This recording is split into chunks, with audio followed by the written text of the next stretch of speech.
Hello and welcome to the first new weekly AVForums podcast, where we talk games, movies, home cinema and tech every Wednesday. I'm Phil Hinton, editor of AVForums, and joining me this evening on this first pioneering episode are the games editor, Mark Botwright. Good evening, Mark. Evening, Phil. Movies editor, Simon Crust.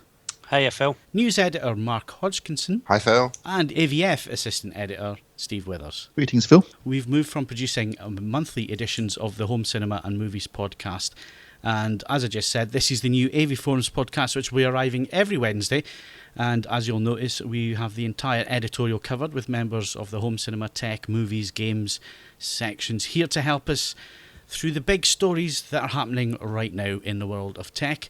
And fans of the Games podcast don't have to fear anything. The Games podcast will continue on the 14th of each month and will continue to be presented by Steve Hill. So with games in mind, let's cover one subject the Games podcast has missed while it's been off air, and that's the rather big U-turn from Microsoft. So Mark, you published an article on the front page recently covering the news. Explain what's happened.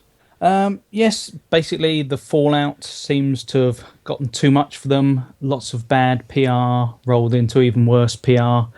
Post E3, people kind of felt that they'd ridden out the storm. The idea of 24-hour check-ins, a move to a kind of license-based model rather than actually owning the disc and therefore owning the game.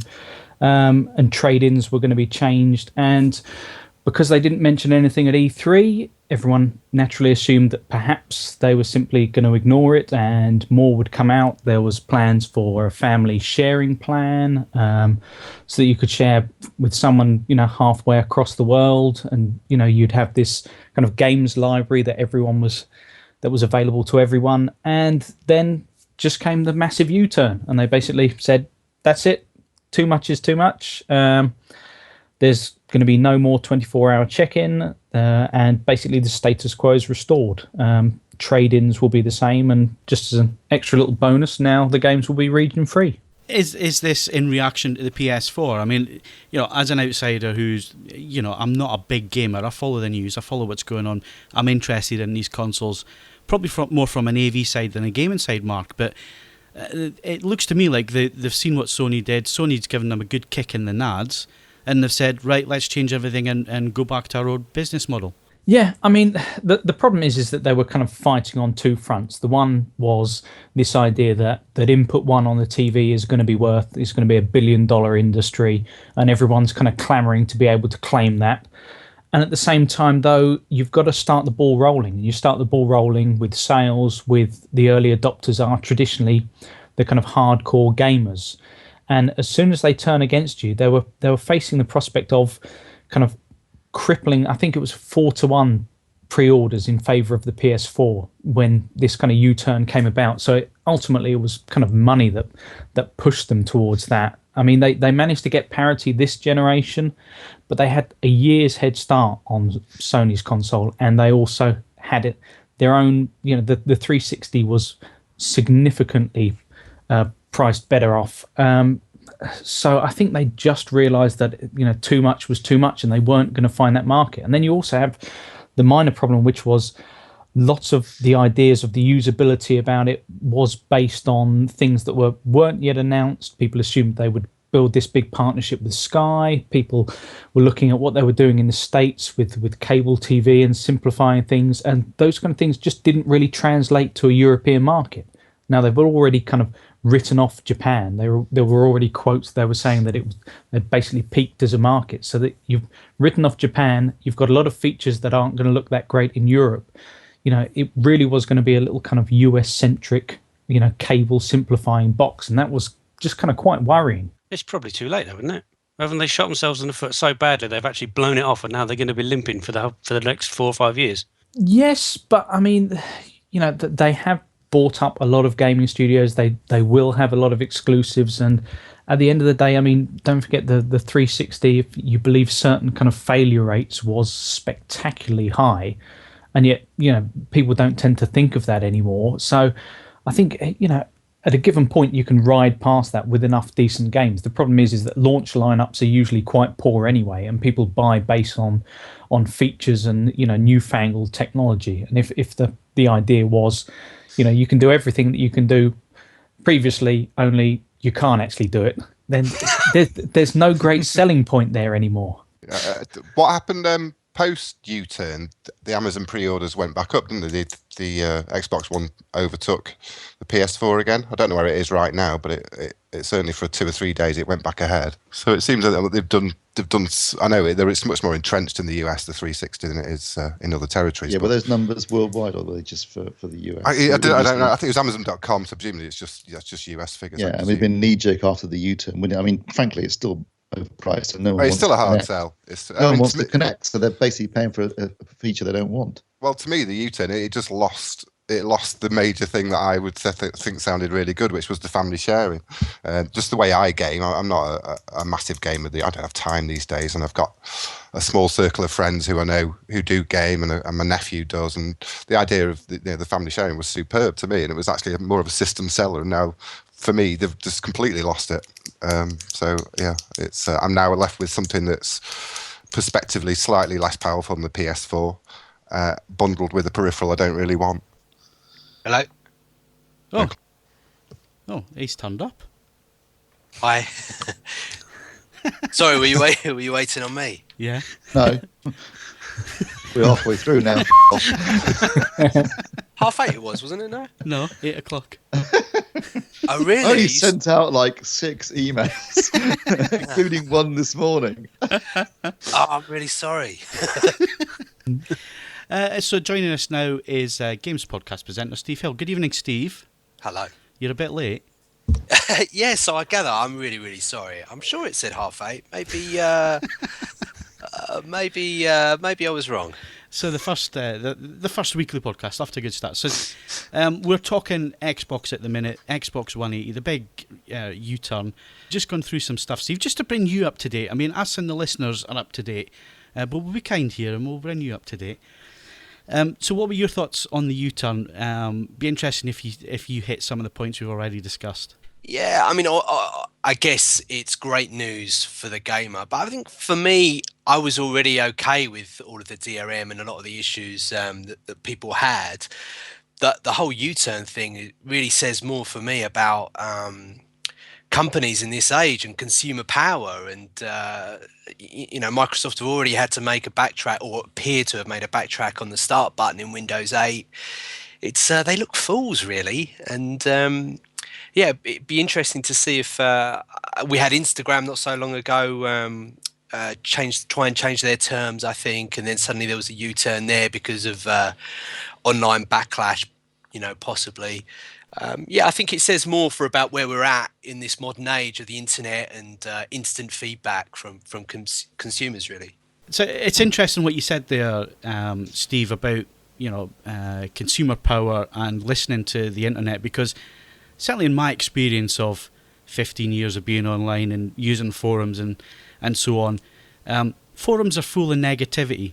I'm going to get some abuse for that, I think, but generally people are more inclined to write about stuff that they dislike rather than writing about stuff that they like. And is it dangerous for a company to listen to just that feedback? Yeah, of course it is, and I don't think they ever would. I think it was as much to do with Sony being in completely the opposite direction as it was about anything else. In the eyes of the competition, they'd lost a major battle. So, I suppose as much as I say is consumer power, it's as much as about, looking poor against the competition. But I still think it is a big watershed for, the way companies respond to, that instant feedback. I mean, it wasn't just forums. I think the games press in general probably got a lot to answer for as well. Talking about feedback, has anyone else had a survey from Live come through to them via email? No, not me.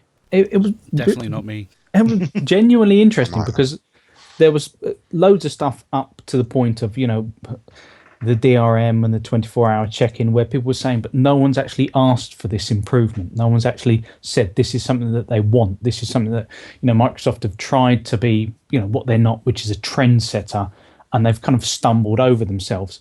But the survey was kind of pretty much full of the questions that you would have assumed would have been asked beforehand. It was lots of things about how you rate TV and apps versus multiplayer for value of live, what type of set-top box you have, how interested you'd be in TV recommendations from friends. And that was post U-turn? That was post U-turn. This literally came through to me a few days ago. How interested you'd be in, Skype whilst watching TV or a movie, consolidate all your entertainment into a single integrated guide on my Xbox. And the fact that even... Yeah, that it's 2 years late, isn't it, that email? I know, but the fact they actually misspelt Xbox on the end of it. No. They did. They put the capital B there. So it's kind of an outsourced survey. That's not strictly a misspelling, is it? That's just...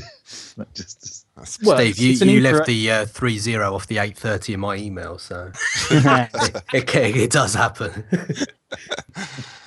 But it does say that, that there is a little bit of reflection going on, that they've suddenly realised that perhaps... I mean, I actually think that a lot of the ideas were good ideas. I just think they were too far ahead of their time, and they were just really, really poorly sold. If they'd come out and said, yeah, we're moving towards a digital future, we're sorry about this, but by the same token, we can guarantee you that all games for digital download will be at least 10% cheaper than the base rate of them in a retail store, I would have signed up there and then. I would have said, that's brilliant. I love the fact that now it seems odd that, at the beginning of this generation, we had such small hard drives that the idea of installing a couple of games was, you had to basically delete everything that you had on there. Now, you can install so many games that the idea of instant switching really appeals to me. Yeah. But it's just that idea that, I think I said this on the gaming podcast, when I went to go and download BioShock Infinite, I could buy it for, £35 online and wait a couple of days for it. Or I could get it there and then. I assume the digital version, which has no resale value, would have been cheaper. And it was about 60 quid. Why the download so expensive? It doesn't make any sense to me at all. Well, because they know they can get away with it to an extent. Yeah, but there's no shop involved. There's no middleman. There's no production. There's no packaging. There's no shipping. So justifiably, they should be cheaper just on that basis alone. The fact that they're not means they're just being ripped off. They should be priced equivalent to Steam on the PC, really. There's no reason why they shouldn't be. That's a good example. Yeah. I mean, obviously, all we're doing here is delaying the inevitable, because on the next generation of consoles, they're going to be all download, and they'll have you, by the short and curlies, and you'll have to pay whatever they charge you, and you'll never be able to sell the games on, and you'll have to do whatever you're told. So it's just delaying the inevitable bullet in the head, isn't it, for most gamers, I suppose? The existence of where a big game is coming out and you can pre-order it, and at midnight it unlocks, and you don't have to go out to a shop, or you don't have to queue the next day. I remember queuing for Call of Duty, and it was like fun for the first couple of years, but now it just seems so... it just seems a little immature to me. This system could have been brilliant. They've blown it. They're using that as a potential model for 4K streaming, where it will download a little bit overnight for a few weeks up until the release date, and then when it's released... but Red Ray are doing a similar thing, aren't they? Where it's kind of, it gets all the movies like the first 5 minutes or something. Yeah, and then it just downloads until launch day, and then on launch day you can buy it and it's already there on your hard drive, and you can watch it straight away, no buffering, that kind of thing. Interesting with Microsoft's U-turn, I get the feeling that during the life of this console we're going to see all this stuff come back. I think that's inevitable. Everything they've talked about, it's going to come back. And didn't they say it was still going to be possible for some of the features if you digitally downloaded? So titles that you have digitally downloaded will still be eligible for certain features. There's a lot of confusion after it, but I'm sure someone came out and said that on Twitter. I think Mark, I think you've hit the nail on the head there. I think that this whole thing has just been really poor communication. Yeah. I don't know if you guys agree with me on the gaming side, but for me, there's not been enough information coming from Microsoft. It's been, look at this, look how fantastic it is. But when the questions have then been asked, the inevitable questions, there's been a lot of misinformation coming from different sectors of Microsoft. Yeah, definitely. They've been caught on their arrogance, and then they've got no way of actually saying in a charismatic, engaging way, look, okay, this was done for this reason, or this is going to be done for this reason, and trust us, when the time comes, you'll see the benefits of this and that. And it was just done with so much arrogance that everyone felt a bit patronised, Do you feel the same, Mark? Yeah, I do. I think just in a general terms, though, I just think they showed the wrong part of their business model. if you're moving towards licenses, and the license is ultimately what you're paying for, what you'll pay many more times the worth of the console throughout its lifespan, then when you unveil the console, the box is the least interesting bit. Yeah. No one wants to know how you pay for the box. Everyone wants to know how you pay for the games. Everyone wants to know what the pricing will be for that. Everyone wants to know what happens, where the kind of limits of that license lie. But then you realise that they haven't even really. I think they came out and said they hadn't actually finalised all the publisher and developer contracts and that kind of thing. And the fact they didn't have Sky on board already, and it seemed almost like they were going cap in hand to them to say, no, we will have these features. They hadn't finalised anything. They could have spun it so differently with the family share feature. Say something like share everything, with friends. I mean, just make it sound positive, and they made everything sound negative, and just stuffed the whole thing up, and then made themselves look foolish with the whole backtracking. The one that got me is Kinect is always watching you. Yeah. If you want to give, way to sell something. You can tell how many people are playing the game, and then charge you more if there's more than one person sitting there or something like that. So I'm sure the guys are going to go into this in more detail come the gaming podcast on the 14th. The only other bit of news that's just breaking this evening as we're recording this is Don Matrick is allegedly leaving Microsoft tonight. Yeah. I did see this before we came on. That's why I was late, Steve. Basically, the guy looks an utter clown, and he's going to take the bulk of the fall of this thing, even though it probably shouldn't. Allegedly a clown. Let's get that in there. Allegedly. Allegedly a clown, of course. Only at children's parties. Yeah, exactly. Someone's got to be the fall guy. He'll inevitably end up taking that. I mean, Microsoft just don't have a great history of doing these things on the level of their target audience. So, I guess we'll all wave him off into the sunset. What's he doing? Facebook games or something? Very uninspiring. Yeah, it is telling when you look at how Sony handled the whole thing, and then Microsoft. You could tell who the consumer electronics company was. Yeah, definitely. Because they just absolutely nailed it. And then afterwards, these funny little videos, how to share your twisted game. the knife in good style, didn't Yeah. And, you got to hand it to Sony. These are the guys that fought for Blu-ray. There was that whole format war and all the rest of it. So they're no fools when it comes to format wars or competing products and that kind of thing. Anyway, we need to move it on. Just wrapping up on the games side of things, Mark. What games have been reviewed and what can we look for in the next 7 days? Just up, State of Decay, good at Xbox Live Arcade game. Leon's looked at that one.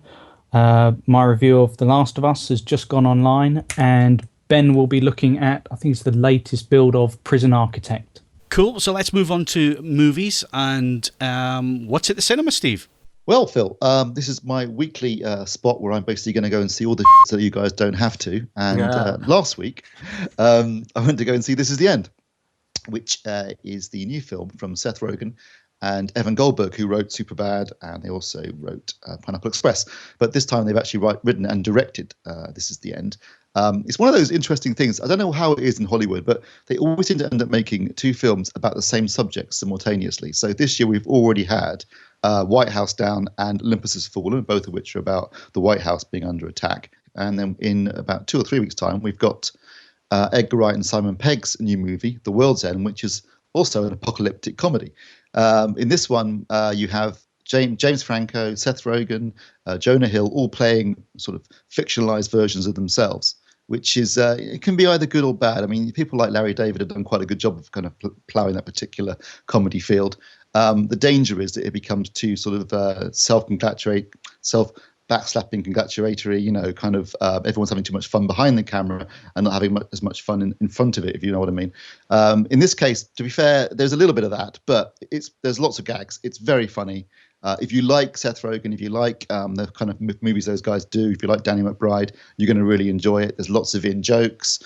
They ever dig at quite a few horror movies, The Exorcist, Rosemary's Baby. For first-time directors, they do a pretty good job, Evan and Seth. It's well made. It's mostly taking place in James Franco's house, where what basically happens is they will get to a party, and then the end of the world happens, the apocalypse, as in Revelations, end of times, Rapture, all that sort of stuff, and they're left behind, and they basically hold up in James Franco's house. waiting for the inevitable, arrival of demons and brimstone, and loads and absolutely just about every major young comedy star in America seems to be in this film. There's quite a few interesting cameos. Emma Watson turns up at one point. Michael Cera nearly steals the film, playing a coke-addled sex pest version of himself that is absolutely hysterical.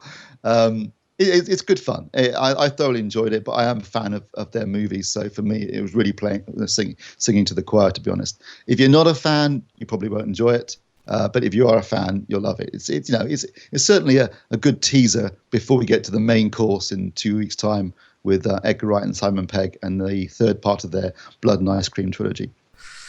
I haven't seen it. I was going to go today. I was really tempted to go and catch it before we recorded, but I just didn't have time. I mean, I love those kind of movies, so it seems right up my alley. Yes, if you like lots of knob jokes and really inappropriate humour. I live for knob jokes. There is some fantastic. There's well, I don't know how to say this really. A character gets interfered with by a demon with a very large erect phallus, which is very funny in my opinion. Sold. Yeah, there's a POV from the point of view of a severed head at one point, which I thought was quite funny too. It is Emma Watson is great when she turns up, and Michael Cera gets killed by a falling lamppost. It's not a major spoiler because that's actually in the trailer. But if you don't like Michael Cera, that's worth seeing in itself. I've got to say, I'm looking more towards the Edgar Wright, Simon Pegg film. This one, I haven't been a huge fan of the previous output, and I've read a couple of negative reviews, so I think this is definitely a rental or a stream for me. Anybody else? Well, the thing is, Seth Rogen's a pain, isn't he? He's just an awful voice and nobody likes him. And you put him in a film and the whole film falls apart, so it's going to be rubbish. Harsh. Nice to see you sitting on the fence there. Well, Yeah, saying that though, that when he voiced Paul, I thought that was quite unique. But he was surrounded by talent then, wasn't he? He's not. Very true. Very true. Not surrounded by talent.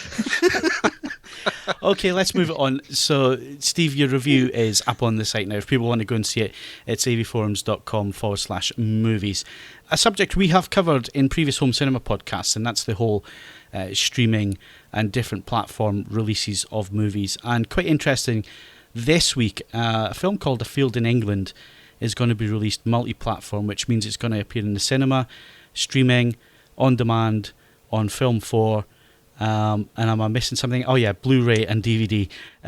So Steve, tell us a little bit about the film, and then we can discuss the multi-platform release side of things. Well, it's by Ben Wheatley, who made Kill List, and I should probably go on record here as saying that I absolutely hated Kill List. It's a film that made me physically angry when I saw it. I can't begin to tell you how much I hated that film. But that's just me. I know other people like Chris loved it, but I despised it and have vowed never to watch another one of his films ever again, even though I know the Sightseers is actually supposed to be quite funny. But anyway, he's made this film. It's actually widescreen CinemaScope, well, not CinemaScope, but widescreen 2.35:1, and in black and white, which in itself is unusual. I was really struggling to think of many other films that have been shot widescreen but in black and white, apart from The Longest Day. I couldn't think of anything else. And it's basically set during the English Civil War, and it's a bunch of guys basically searching for a field, I think, where there's some gold has been hidden. So it sounds interesting, and I probably will watch it because it's on Channel 4 on Friday night, and it's not going to cost me anything, so I might just record it and watch it one day when I'm bored. But what makes it unique, certainly as far as I'm aware, in this country at least, is the way that it has this multi-platform release schedule, which is, is it? I don't know whether it's the way that a sign of things to come, or whether it's just going to be a massive fail and everyone will watch it for free on Channel 4 and never watch it again. But it is interesting that they are doing this multi-platform release. Maybe just to get some, I think that's it. It creates PR for the film, doesn't it? It creates a splash in itself, doesn't it? I can see this happening with other movies. I can't see it happening wholesale across the board. I still think there'll be periods of exclusivity, but not necessarily just to theatres, but on-demand services or whatever media it's coming through. There will be incentives and exclusivity periods applied to certain content. If you're a member of the Rich Club, you can already do this. There are certain millionaires who can hire a film on day of release for their home theatres. It's not a new thing from that angle.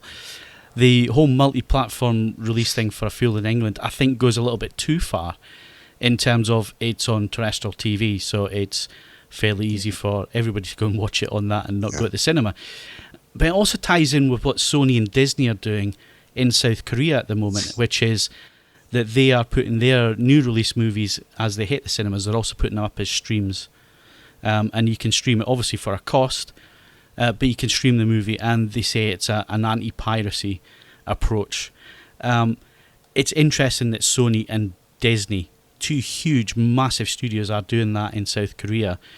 A Field in England, I believe that this is a film for British-made film, Steve, with local it's funding. a low-budget British movie. Yeah. And as you say, for the fact it's on TV on Friday night for free, is obviously going to, I think, slightly scupper any chances of us selling any. That's the disc Blu-rays. sales. Yeah. I mean, there have been releases before where they've done cinema and day and date, like Blu-ray or DVD releases. And I've got a DVD of a film called Bubble by Steven Soderbergh that was released on DVD the same day as it was in the cinema, and that kind of makes a bit more sense because at least you are getting some revenue out of the release on the same day. I guess in the end, it's inevitable that one day we'll move to. I'm sure studios will want to maximize the revenue as fast as possible. I don't want to be the cynical one, but I'd be interested to know how many discs they've actually had printed up, because they must know that, if anyone's really going to be that interested in seeing it, they'll watch it live on TV anyway, or Sky Plus it or whatever. And 300,000 is not actually a huge amount of money to try and make back over the next 6 months through various different means. I mean, in advertising alone, they can get, a few $100,000 if they're quite canny with getting, the right sponsorship or the right tie-in. So I don't think it represents a massive risk on the part of Film 4, and especially if they were the ones that originally backed it. I mean, I don't know who the backers were. Yeah, it's Film 4. Yeah, so, it's kind of, self-perpetuating hype, isn't it? More PR outside of the UK. I don't know what the release schedule is for the rest of Europe or for the US, but it might generate enough word of mouth that they'll get some people to go and see it elsewhere. So I'm sure they're not stupid. Yeah. so they're doing it for a reason. They'll flog it onto Netflix when they finish with it anyway, won't they, surely? Yeah.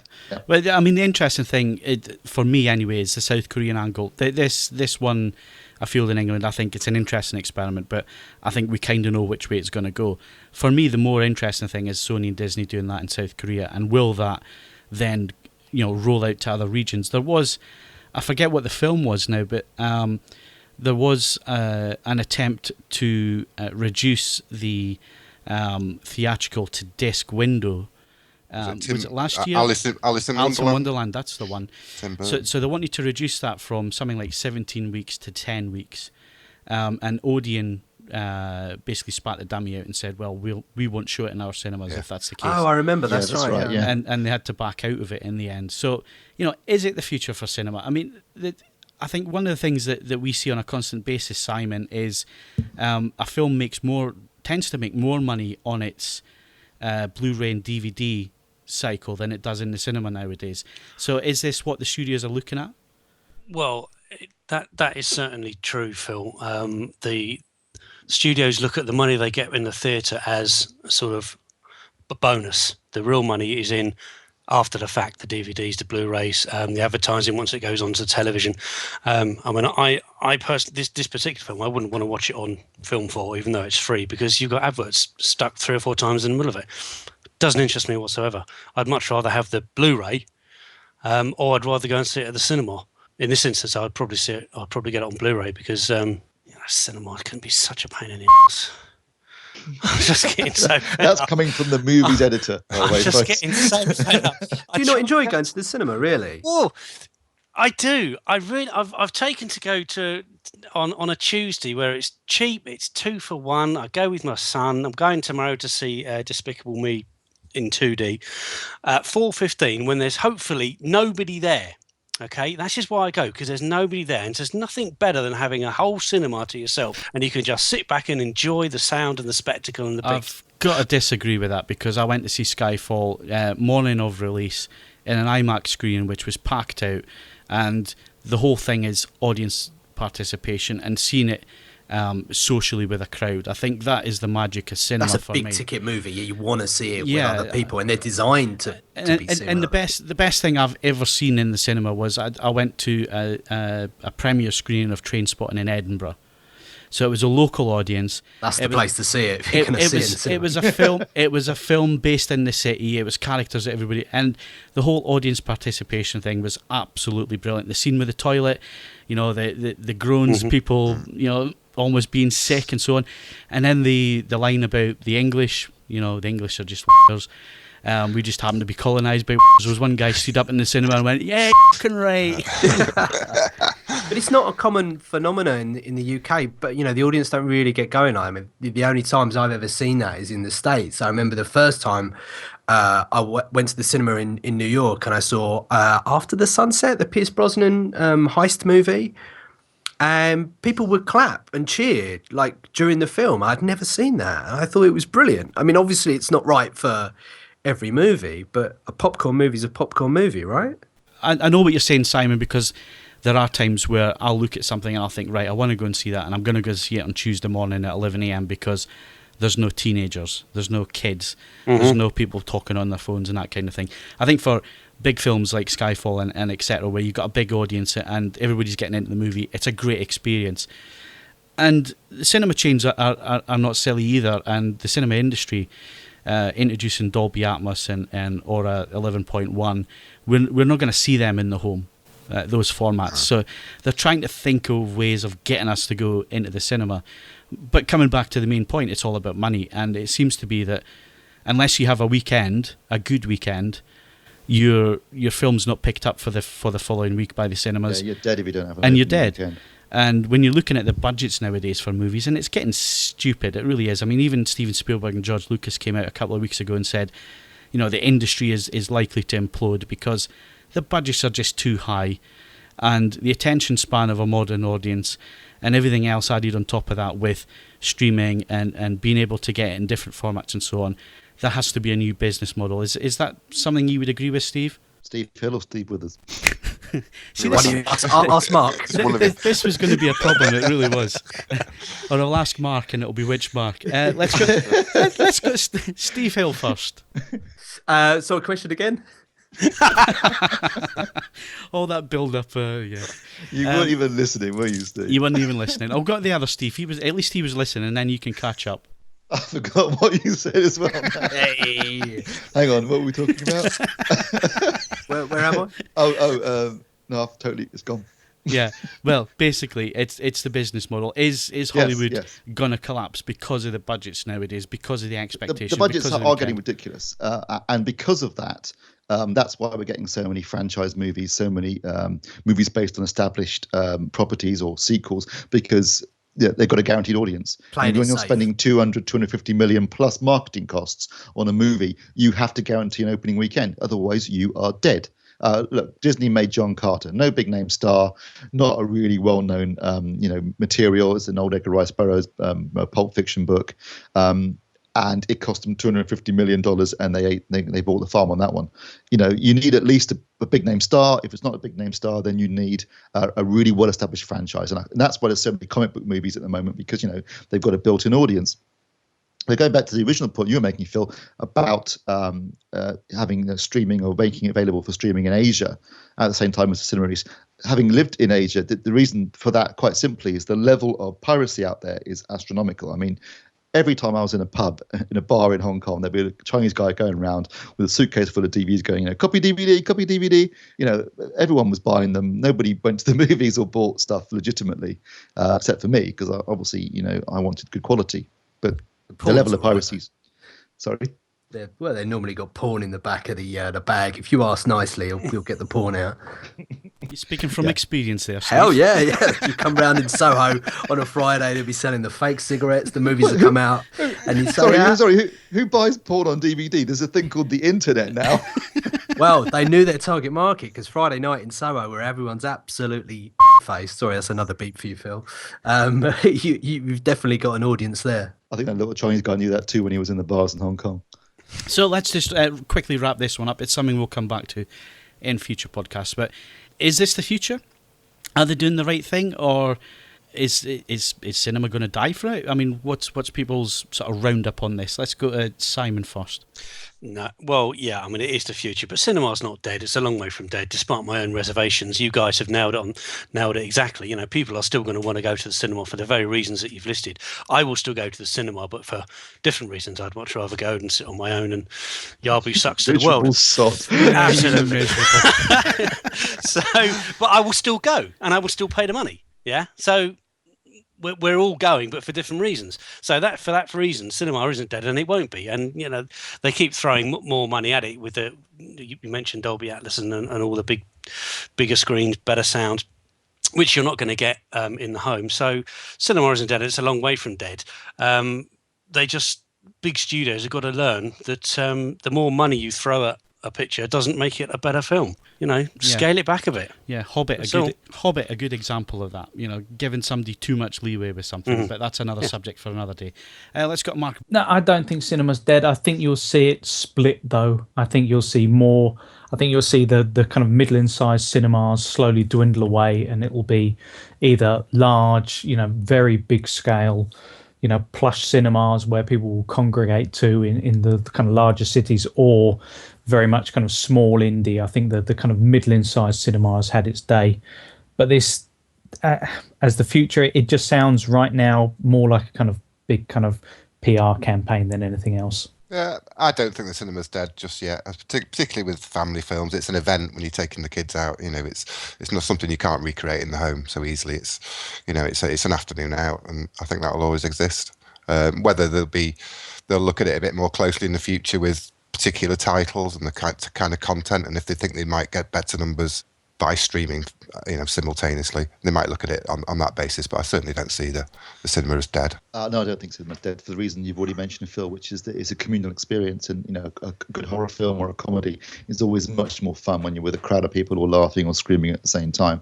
What will happen is, as Mark Botwright's just said, is that, you know, it'll move more towards the big epic, you know, big screen, you know, big event day out at the cinema in a huge screen, IMAX or 3D or whatever it is, you know, Dolby Atmos, you know, things to make it more of an event.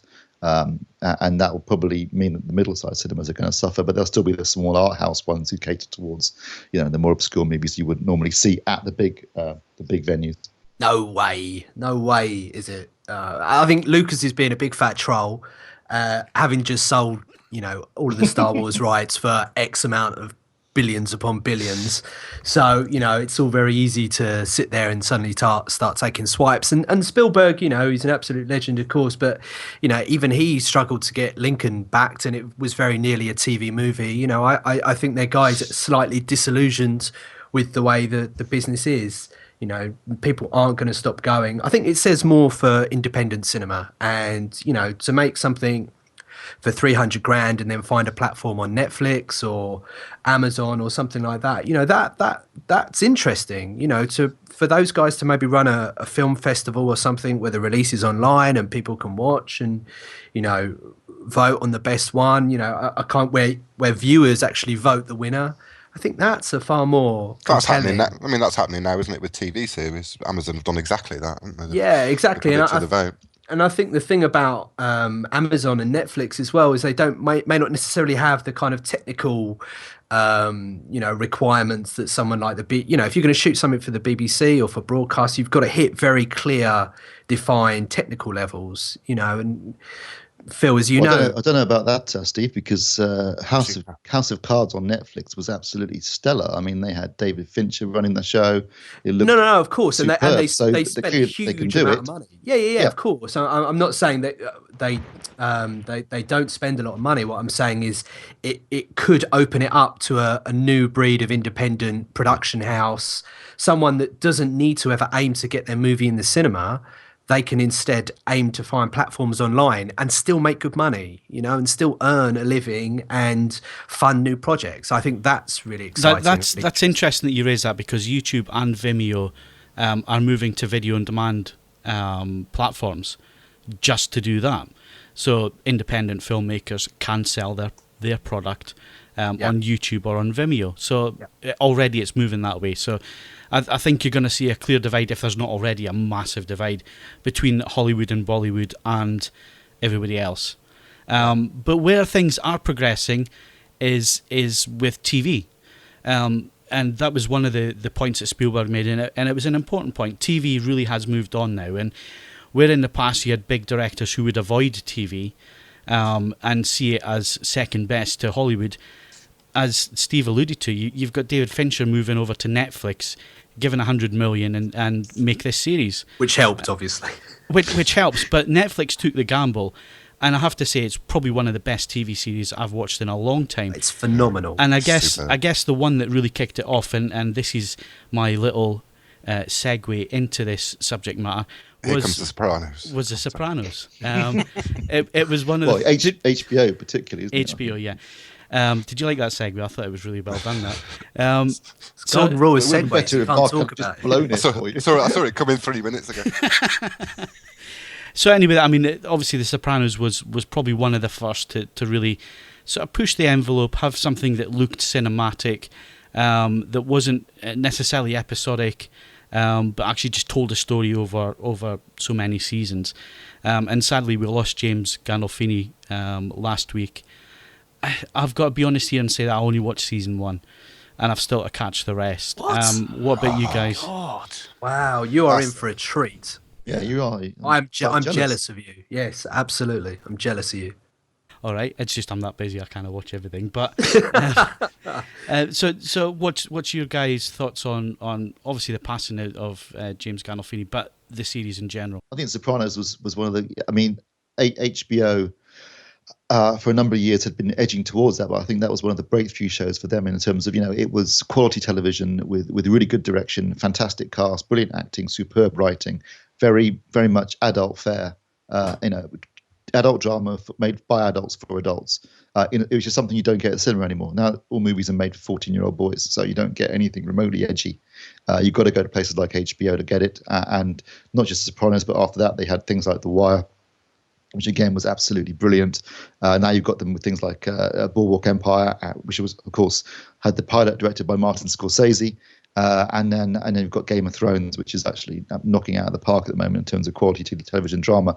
So it was one of the early HBO shows that really set a marker out, I think, for quality television in a way that you just wouldn't have got, certainly not on network TV, certainly not on US network TV.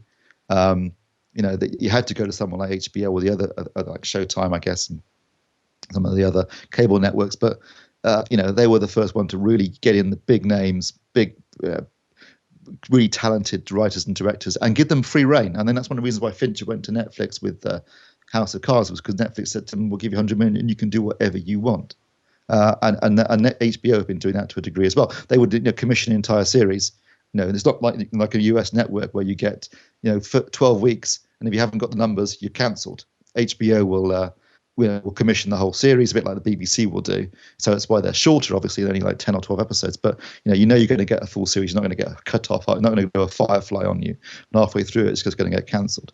And The Sopranos is one of the first shows that really, certainly for me as a as a UK resident rather than US person who wasn't so exposed to HBO, it was one of the first big HBO shows I saw. Yeah, it was a pioneering series, and it built on itself over the 5 seasons that it ran for. It just got better and better. Only dipped towards the end slightly, and it ended terribly, in my opinion. Really? But, you think so? I like the ending. How else do you end it? Well, we got to be careful because of Phil. Hey,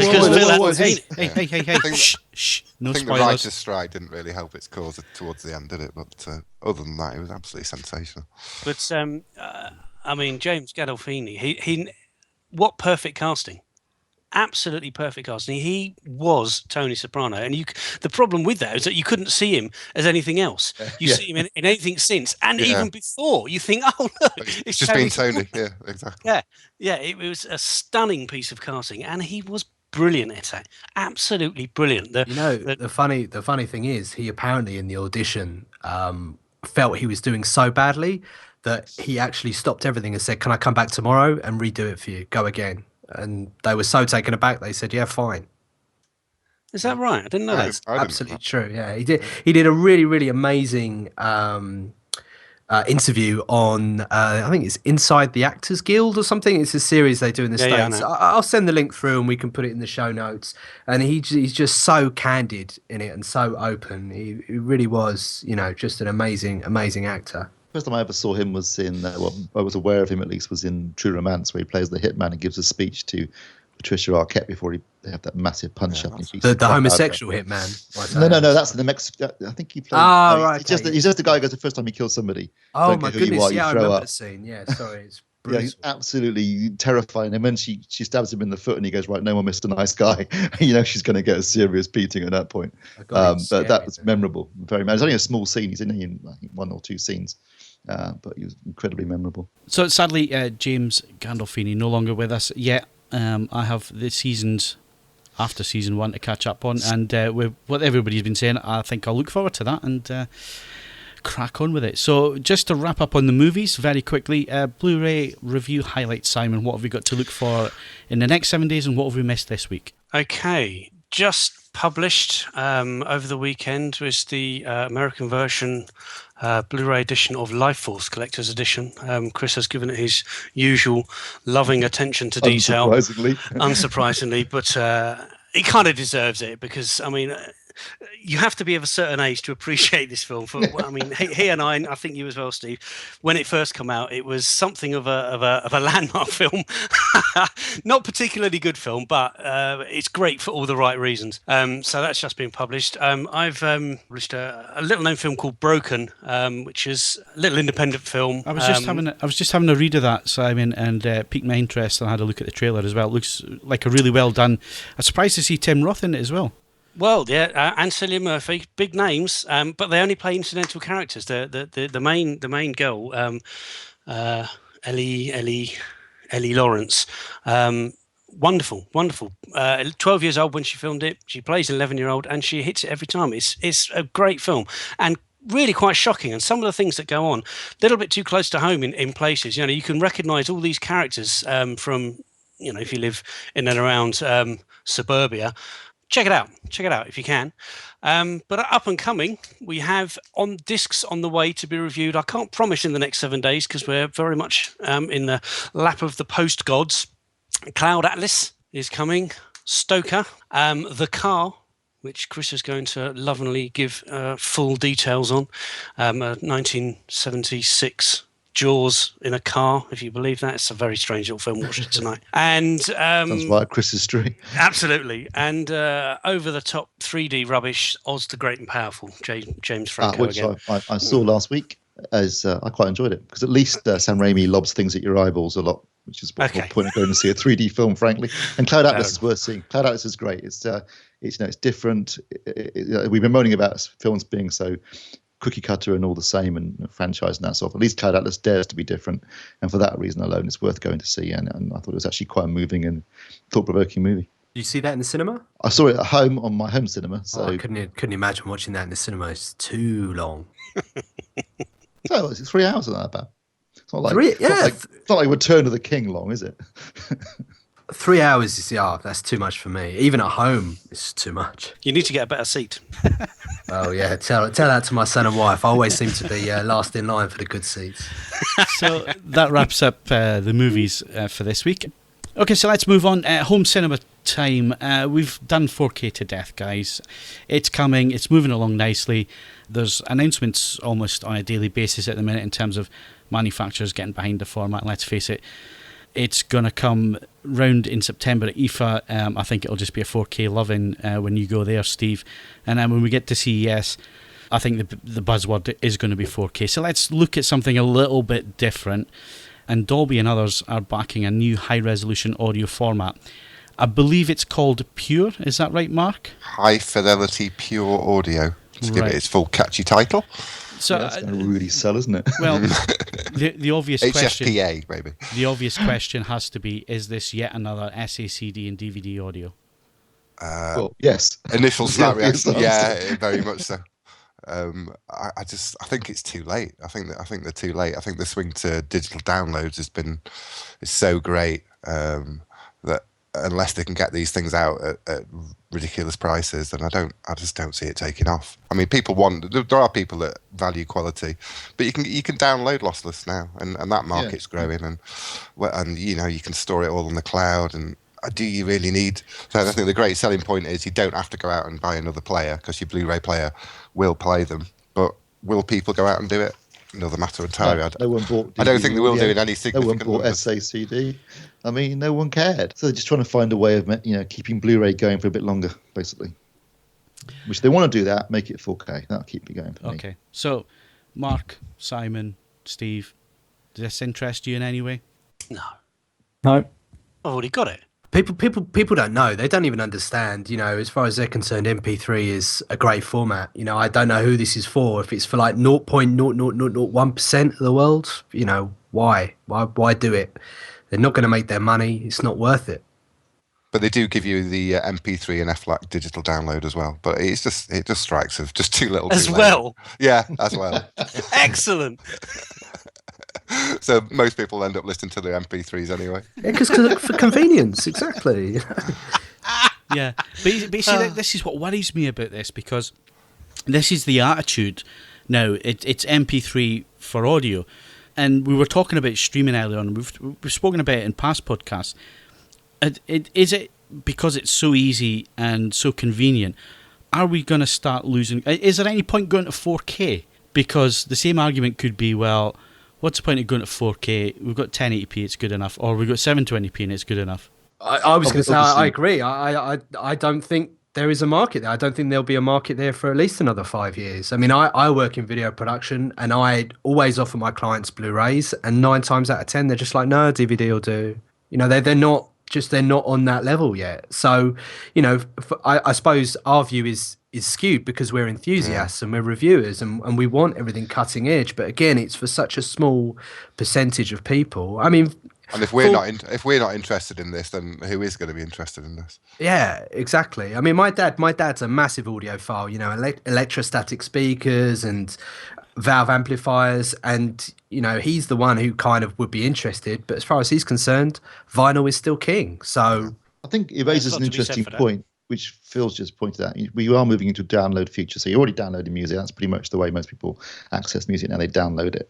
Do you guys use Spotify? Yeah, occasionally. Yeah, I use it. Spotify has changed my life. I use it every day. Every day. It's on, but it's in the background. Yeah, every day. It's. I'm not sitting down between two speakers and looking for fantastic reproduction. It's in the background, and that's all I use it for. And it's great for choice and convenience, and to check out new stuff that I don't have to buy. So if a new album comes out, I can check it out on Spotify. I don't have to buy it. I don't have to listen to 30 seconds on iTunes. I can actually sit and listen to the whole album, and if I like it, then I'll buy it. Yeah. It's totally changed the way I listen to music. I think it's brilliant, and I think you could argue that that's even lesser quality than MP3s that you're getting through iTunes, because the bitrate is going to be changing depending on what your connection is and so on and so forth. So I think convenience wins the war when it comes to music, and I really don't see who the market is. If you're downloading music, if you download movies, which is inevitable as well, and obviously games, as we were talking about at the beginning of this podcast, you're going to redefine the nature of ownership, because I don't personally think I own a download. I want something physical in my hand. I can't give you my download. I can't bequeath it to anybody. Do you own a download? No, basically you're just leasing something for a period of time. Which I'm at peace with. I mean, I don't feel I need to give it to someone. I'm not. I want something physical in my hand. Who are you going to give it to, Steve? Well, no one, obviously. Take it, bury me with those discs. Like some kind of Egyptian Pharaoh. Egyptian ruler. Yeah, exactly. On a pyramid made of Blu-ray cases. So that's how I'm going. Okay, so talking about convenience and wrapping this up very quickly, because we are running out of time. Let's move to tech news. Smartwatches. This is going to be the big thing this year. Apple have been hinting at it. They've filed for some patents. Sony have released theirs. And there's also a few Kickstarters around as well with the same type of idea, smartwatch. It links up with your phone, so you get a text message. You don't have to take your phone out of the pocket. You just look at your watch, and you can. Unless you want to reply to it, in which case you got to take your phone out of the pocket. We're making fun of this, and we're making fun of this for the obvious reasons. But then, did we not just sit and watch Mr. Jobs with the iPad and think, who the hell wants one of them? Who's that aimed at, and how's it? And look at it now. Do people wear watches anymore? I don't. Oh, use your phone. Do people wear watches anymore? I love a watch. Seriously. I don't. Unless you're a watch collector or you're into watches, most people just look at their phone to see what the time is. Yeah. So if you've already got your phone in your hand, do you mean smartwatch? I feel naked if I don't have a watch. If I go out and don't have one on, I feel odd. I'm exactly the same. But I have a watch. I haven't worn a watch for years. But I don't feel I need it to interface with my phone. That's what I see the smartwatch as. It's a remote control for your phone, as well as being a pager, and that's it. And I thought my phone was a remote control for my home cinema system. Well, this is it. Yeah, it's a remote control for it's now going to be your watch, like a remote Steve. control. Your watch is going to talk to your phone, which is going to talk to your TV. See, that's the way. But no one talks to me, Phil. That's the problem. Yes, but you have your discs. Yeah, that's a good point, actually. Yeah, sod everybody else. I got my discs. That's all that matters. It's going to be interesting to see how this one goes, because if Apple are behind it, Apple are going to sell them. Yeah, and they're going to sell them by the boatload. Actually, looking at the Sony watch, Phil, it looked an awful lot like the old iPhone with the black with the silver trim. Yeah, it just looked really Apple-esque. Don't tell Apple's lawyers; they'll be onto it. Yeah, but I think the thing is, if Apple were doing it, they're not just going to be bringing out this thing; they're going to be reinventing the watch. We've heard about possibly changing time to decimal. Well, the way it grips to your wrist. We're going to have Jonathan. You're going to have Jonathan Eve give us this 10-minute chat on the design elements. Start off with how time's all wrong. Yeah, why? Yeah, exactly. Yeah. Why isn't it on 10? Why is it on 10 hours? It needs to be flat.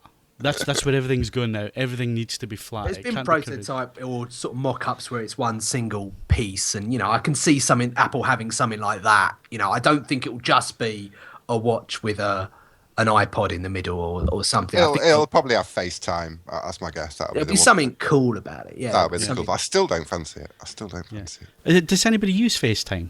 I do. I use it all the time. If you have kids, I think you use it all the time. I've used it once since I got my iPhone 4. And I've never used it on any other Apple product. Do you have kids? Once again, we've got no one to call if we feel. No.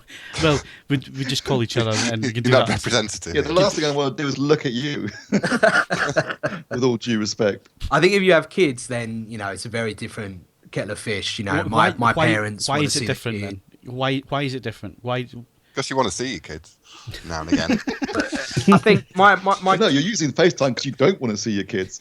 Yeah, that's it. You're out. It's best of both worlds. My parents live in Norwich, several hundred miles away. So for them to actually see my son, and we've got a new baby on the way. I should have probably told you that, Phil. Congratulations. I would say maybe it's not where you're at in life, but I think there is a world of people that actually use it and think it's great. Best put down I've had all day. Fantastic. Hey, listen, you never know. You could meet someone tomorrow and they might live somewhere else. And, you have to leave the house first. Well, not necessarily, Steve. Not necessarily. Well, exactly. He's a paramedic. Well, look, I like golden retrievers. So if she's got a golden retriever with a yellow band, then it's fine. There we go, listeners. Likes golden retrievers. Good sense of humour. Yeah, nice shiny coat, wet cold nose. Might have to share him with the odd podcast every now and then. But you wear a watch, Mark. So would you wear a smartwatch? You make it sound like wearing a watch is so antiquated now. It does to me. I haven't worn a watch in 15 years, so it seems odd to me. But is it on a chain, Mark?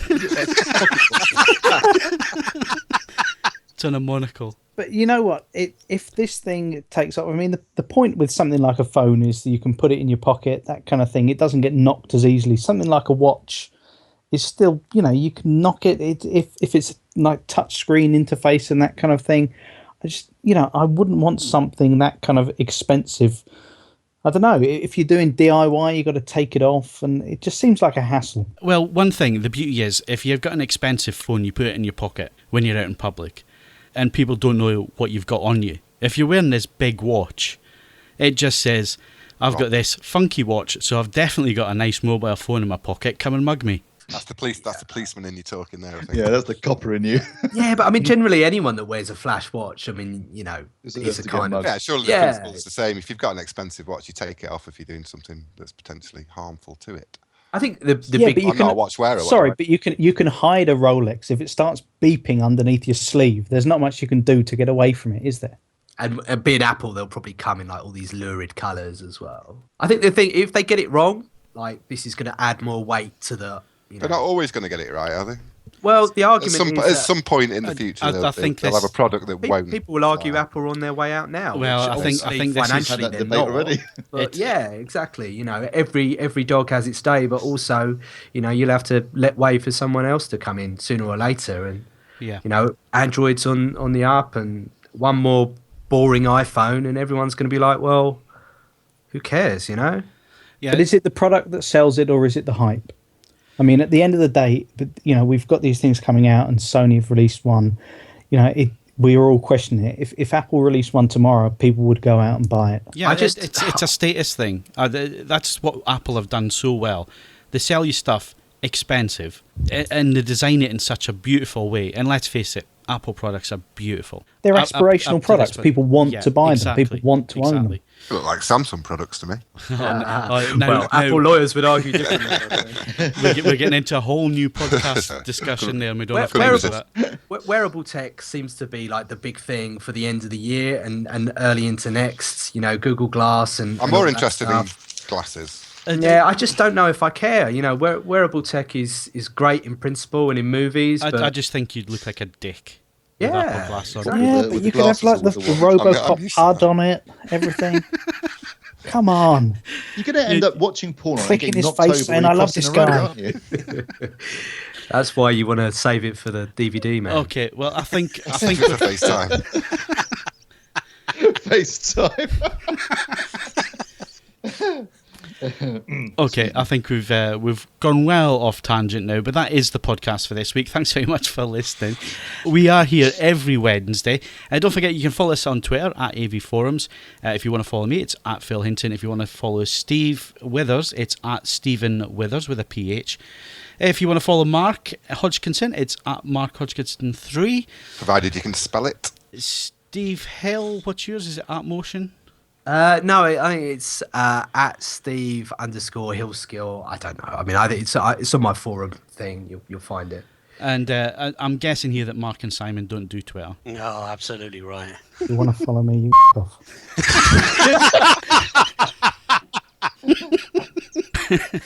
Well, Thank you. We've been the new podcast, and good night. Tune in again. and don't forget we have a Facebook page, which is facebook.com/AVForums. And actually, we have a website. It's avforums.com. So come and visit the website. I've heard of it. It's all right. We've got some big news coming up in the next few weeks as well about the forum. We have some changes coming up. We'll tell you as the weeks go on. So all I need to do now is thank Mark Hodgkinson. Thanks, Mark. Cheers, Phil. Steve Withers. Thank you very much, guys. Mark Botwright. Cheers, Phil. Stephen Hill. I'm happy to do another half an hour if you want. And Simon Crust. Thanks, everybody. Cheers. This is Phil Hinton saying thanks very much, and we'll catch you again on Wednesday.